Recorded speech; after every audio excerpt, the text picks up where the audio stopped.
Hello everyone and welcome to another MUT Studios video.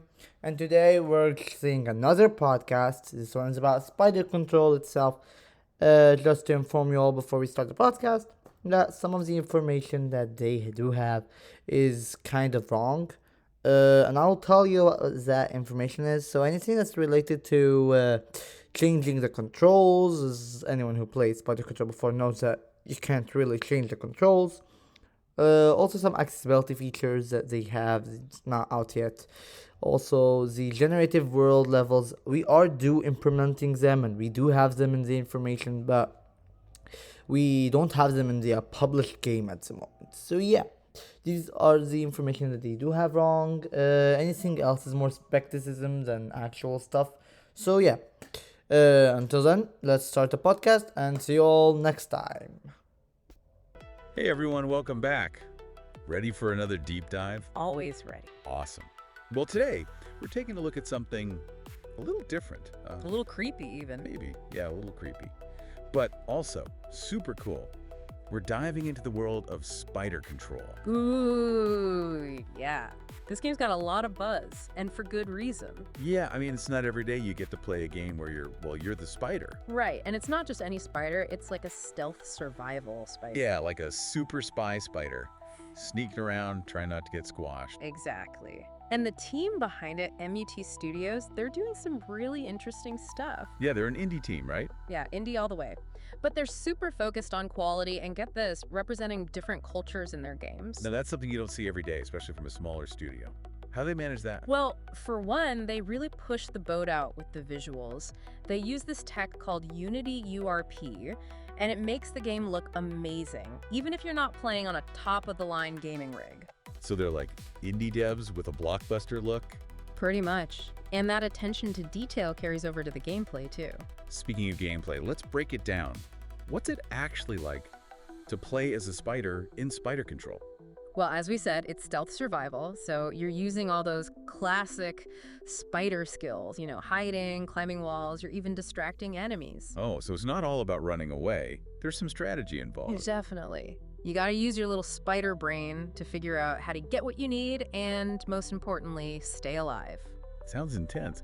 So the spider's like this tiny little underdog in a huge, dangerous world. What are some of the challenges? Like, what's the spider up against? Well, I mean, think about it. You're a spider in a house, right? So you've got... A cat. Yeah, the cat. That's a classic spider enemy right I there. bet that's terrifying, especially from the spider's perspective. Oh, yeah, totally. But it's not just the cat. There are all sorts of everyday obstacles that become huge threats when you're that small. Like, imagine trying to cross a room with a spilled glass of water in the middle. Oh my gosh, that'd be like a lake to a spider. Exactly. So you're constantly having to think about your surroundings, your size, and how to overcome these, giant problems. It's like a whole different way of seeing the world, which is pretty cool. Okay, so you've got the cat, you've got these environmental hazards. What else does the spider have to worry about? Are there like traps or other creatures? Well, not exactly traps in the traditional sense, but the environment itself is constantly changing. What do you mean by that? They use something called procedural generation to create the levels. So basically, every time you play, the layout of each floor of the house is different. Wait, seriously. So every time you play, it's like a brand new house. Pretty much. New challenges, new hiding spots, new everything. It keeps the game fresh and unpredictable. That's insane. It sounds like they put so much detail into making this house feel real, even if it's always changing. So the house is almost like a character itself, right? Always keeping you on your toes. Totally. And they didn't just stop at the layout either. They really went all out with the details. Each floor has a ton of little things to interact with. Furniture to climb on, shadows to hide in, even crumbs on the floor. It's crazy. Wow, they really thought of everything. So we've established that the house is like a dynamic, ever-changing character. But what about the actual story of the game? Is there like a narrative that drives the spider's journey? Oh, definitely. And this is where things get really interesting. Each floor of the house kind of has its own vibe, its own set of challenges. Like, on floor 1, you're mainly dealing with the cat, as we talked about. It's all about establishing that classic spider versus cat dynamic. Yeah, like setting the scene for the spider's struggle for survival. Okay, what about floor 2? Does it ramp up the difficulty? It does, but not necessarily in the way you might think. Floor 2 opens up more, there's an office, a bedroom, even a bathroom, and now you've got the kids who live in the house starting to realize something's not quite right. Ooh. So it's not just about avoiding the cat anymore. Now you got to deal with curious kids, too. Right, they're trying to figure out what's going on, why things are disappearing, while the cat is still lurking around, adding to the tension. Man, that sounds like a lot to handle. I'm already getting stressed out just thinking about it. But hey, at least the spider's not alone, right? There's got to be some friendly faces in this house, right? Whoa, about that. Uh-oh, that doesn't sound promising. Come on, spill the beans. What other surprises does Spider Control have in store for us? Let's just say, the spider's journey is full of unexpected twists and turns, and not all of them are friendly. But to really understand the depth of the story, we need to talk about something truly unique. Okay, I'm all ears. Hit me with it. What makes this game's story so special? Well, remember how we talked about MET Studios and their commitment to representing different cultures? Yeah, that really stood out to me. It's not something you see every day in games. Right. Well, they took it a step further with the voice acting in Spider Control. Oh, and how's that? Did they hire actors from all over the world? Well, all the voice acting is in Egyptian Arabic. Whoa! That's amazing. You don't hear that every day in games, especially indie ones. Exactly. It's such a bold choice, and it adds this whole other layer of authenticity and atmosphere to the game.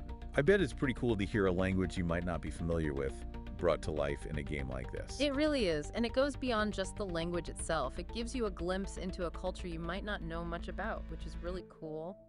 Yeah, it's like they're using the game to build bridges and share something new with players. So they've got this unique cultural element, this dynamic world that changes every time you play. And on top of that, you're playing as a spider trying to survive in a house full of dangers. Yep. Spider Control is definitely not your average game. That's for sure. But I have a feeling there's even more to uncover. We haven't even talked about the cutscenes yet, have we? Ah, yes, the cutscenes. Those are a whole other layer of storytelling genius, and trust me, you're going to want to hear about this. Well, let's not keep the listeners waiting any longer. Let's dive into those cutscenes and see what other surprises MUT Studios has cooked up for us. All right, so these cutscenes, they're not your typical cutscenes. What do you mean? Like, they're not just boring exposition dumps? Exactly. It's not like they're just telling you what to do or explaining the plot. They're more like, well, imagine this. You're the spider, right? You've spent the last few minutes sneaking around, avoiding the cat. Finally, you reach that delicious-looking cookie on the counter. Yeah, I can picture it. The tension is building. Every move matters. Right. And you manage to grab a crumb of the cookie, scurry back to your hiding spot feeling pretty proud of yourself. Victory. A hard-earned spider snack. Exactly. But then the camera cuts away from the spider, and suddenly you see the kids in the living room. Ooh, okay. Perspective shift. What happens? The youngest kid, they look around all confused, and then they turn to their older sibling and they're like, hey, did you eat the last crumb off my cookie? It was right here. Oh my gosh, that's hilarious. I can totally see that happening. Blaming the sibling. Classic. Right. And it's not just funny, it makes you realize that your actions as the spider, they have consequences. Oh, that's interesting. So it's not just about the spider's perspective. You also see how it affects the family. Totally. It's like you're getting two sides of the story. The spider's struggle to survive, and then the family's reaction to the chaos the spider is causing. That's really clever. It adds a whole other layer of depth to the game. So these cutscenes, they're like little windows into the lives of the family, right? Do they happen often? Yeah, they're sprinkled throughout the game, and they always add this little touch of humor and, well, sometimes even a bit of heart. Oh, that's cool. So it's not all just creepy crawlies and suspense. There's some heartwarming stuff, too. Definitely.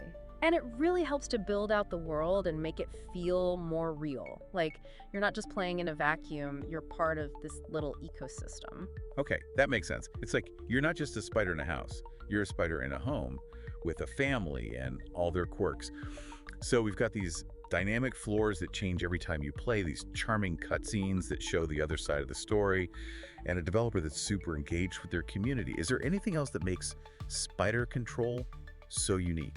Well, remember we talked about the voice acting being in Egyptian Arabic? Yeah, that's something that really piques my interest. It's not every day you hear that in a game. Right. Well, it's not just a cool detail, it's part of MUT Studios' bigger mission. Oh, right. They're all about inclusivity and representing different cultures.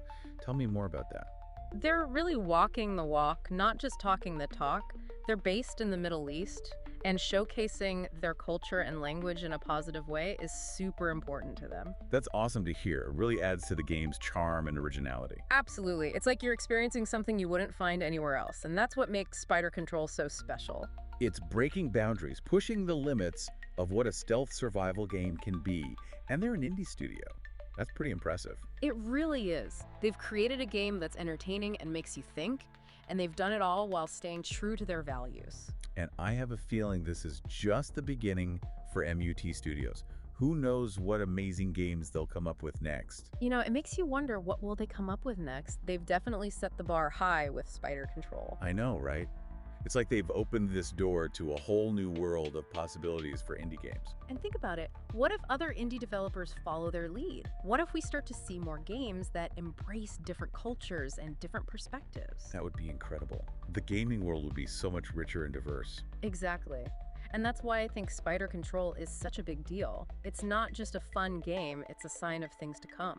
It's like a sneak peek into a future where games are more inclusive, more creative, and more reflective of the world we live in.